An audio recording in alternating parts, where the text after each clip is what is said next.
Hai adik-adik, bertemu lagi kita dalam Gerhana Matahari tahun 6. Objektif pembelajaran kita pada hari ini adalah murid akan dapat memerihalkan fenomena gerhana matahari dengan bantuan lakaran berdasarkan kedudukan bulan, bumi dan matahari dan sifat cahaya.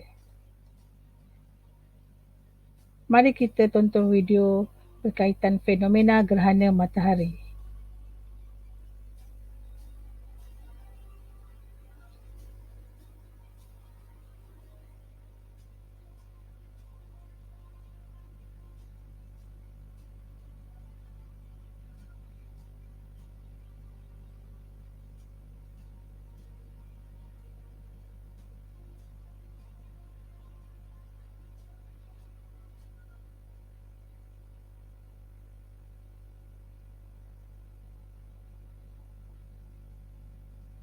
Baiklah, dapat tak gambaran sebenar fenomena gerhana matahari?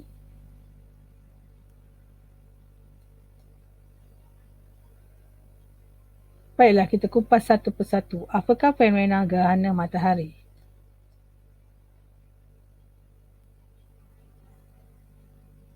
Terlebih dahulu, cikgu mahu kamu perhatikan bagaimana kedudukan matahari, bulan dan bumi. Adakah ia sebaris? Siapakah yang berada di tengah-tengah? Betul, pandai adik-adik. Jawapannya ya. Dan di tengah-tengah adalah bulan. Oleh itu, boleh kita katakan gerhana matahari berlaku apabila bulan berada di tengah-tengah antara matahari dan bumi pada satu garis lurus.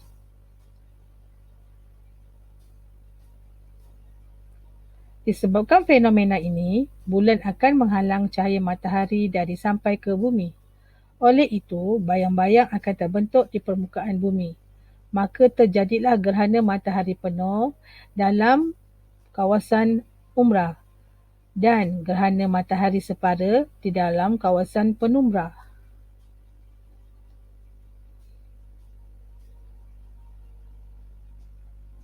Mari kita lihat raja gerhana matahari penuh. Gerhana matahari penuh berlaku apabila keseluruhan matahari dihalang bulan dan hanya dilihat dari kawasan bayang-bayang bulan yang gelap sepenuhnya. Ketika inilah matahari kelihatan sebagai bulatan gelap dikelilingi gegelang cerah yang dinamakan korona. Berikut adalah gambaran matahari, fenomena matahari separa. Gerhana matahari separa berlaku apabila sebahagian matahari dihalang oleh bulan. Matahari hanya boleh dilihat dari kawasan bayang-bayang bulan yang gelap separa. Bilakah berlakunya fenomena ini? Gerhana matahari berlaku pada waktu siang sahaja. Gerhana matahari mestilah ketika fasa anak bulan. Gerhana matahari berlaku sekurang-kurangnya dalam 2 kali setahun dan tempoh biasanya dalam beberapa minit. Keadaan persekitaran di bumi akan menjadi gelap seketika seperti waktu malam ketika habis berlakunya gerhana matahari. Mari kita pergi kepada sifat cahaya. Cahaya bergerak lurus dan objek legap tidak boleh ditembusi cahaya. Jika berlaku akan menghasilkan bayang-bayang. Seterusnya, mari kita ketahui bagaimana cara yang paling baik ketika melihat gerhana matahari. Jangan sesekali melihat terus ke arah matahari. Nanti mata kamu boleh menjadi rosak. Caranya ialah dengan menggunakan cermin mata hitam atau penuras khas. Yang kedua, boleh melihat ke dalam besen yang mempunyai air.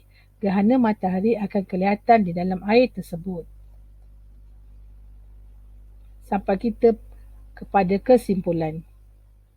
Yang pertama, fenomena gerhana matahari berlaku apabila bulan berada di tengah-tengah antara matahari dan bumi. Yang kedua, terdapat 2 gerhana matahari, iaitu gerhana matahari penuh dan gerhana matahari separa.